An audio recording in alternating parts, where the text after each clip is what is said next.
Guten Tag. And I did an honest search for what I'm going to talk about and didn't really find anything, so I believe this video is going to benefit you who have instruments, hollow-bodied acoustic instruments that you're not going to let fall into the hands of a grizzly bear or a badger or Willie Nelson. And if you're like me, don't need a pickguard, you just think it junks it up.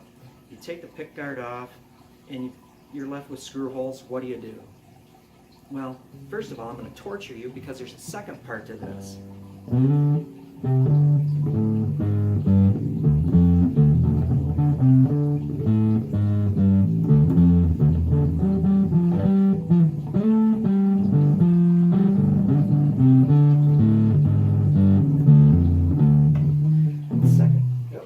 second part has everything to do with being able to slide up the neck easier if you have a poly finish on your guitar.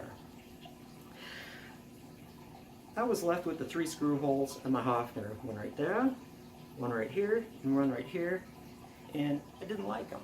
And so it's like, do an internet search, how do you patch screw holes? And all you find are videos on how do you patch screw holes if you have like a Strat or whatever, you know, a solid body guitar, and you change a pickguard and you're left with a screw hole. There was nothing on acoustic instruments except on Mandolin Cafe. Just leave them alone because it's going to look worse than if you try to fix it, which is not the case. All I did was I took a toothpick, stuck it in there, rotated it so I could see where the top level of the instrument is because you're left with an impression, shaved it off with a single-edged razor blade, a little watered down wood glue in the hole on the toothpick, stick it in there and drive it home. Now, a consequence of putting a screw hole in an instrument is usually you get this little raised rim, and I didn't want to have that, so I just took 2000 grit, smoothed it down a little bit. 2000 grit is borderline polishing, so I didn't think I was going to risk the finish. Painted it, color match. You're going to have to do some blending. Just simple acrylic artist paint.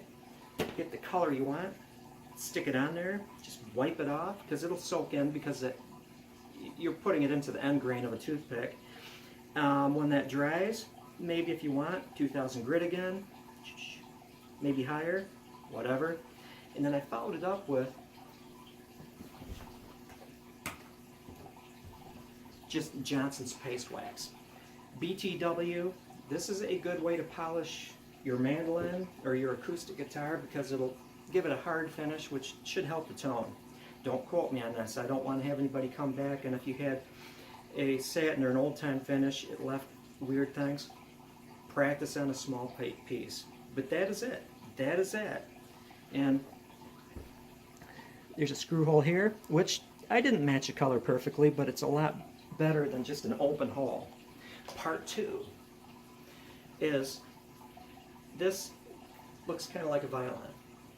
And so it was weird to me, because I played a violin, I got a viola. It was weird to me and off-putting that the finish ran up the back of the neck. I didn't like that, so I stripped it off. And then up to 2000 grit, which is, again, borderline polishing. It'll give a nice shiny surface.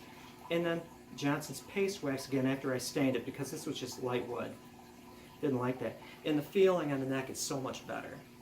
Now you're looking at this like I am, and you're saying, that's just really blah maple. What I'm going to do is I'm going to wipe off the wax. You can always, or usually, or sometimes undo what you did. And I'm going to flame this. I'm going to use, this burnt umber is probably good. I probably won't need to blend it. And a soft brush is, I'm going to do the tiger stripes. I'm going to flame this, sand it with 2000 grit to make them subtle, and then just refinish it again. And so that is that. Take away, yes, you can plug screw holes in your instrument when you take the pickguard off. No big deal. The toothpick, shave it off so it's so smooth you don't need to sand it. Single-edged razor blade leaves a good surface. Maybe 2000 grit if you are so inclined. Paint match with just acrylic paint, just a little dot. Maybe sand it again if you want, no big deal. And then paste wax. And you know, in this view, unless I have the right light, I'm never going to see those holes again. The second is, and I'm not going to encourage this because this was scary. I was left with just bare wood and I didn't like it. I wound up staining it. I like this now better than having the neck finished all the way up. I feel comfortable because of the violin-viola connection. Take away also, you can tiger stripe stuff. I've got an old Harmony Stella guitar that has mock stripes on it, mock flame. And it doesn't look bad. Looks good for my house, as you say. If you look up close, maybe it doesn't look real, but at any distance it'll look okay. Thank you for watching. Have a good day. And do not be afeared of working on your instruments as long as you can work smart. There is a channel on YouTube called Guns and Guitars. I might have to change my channel to Basses and Bows. Have a good one.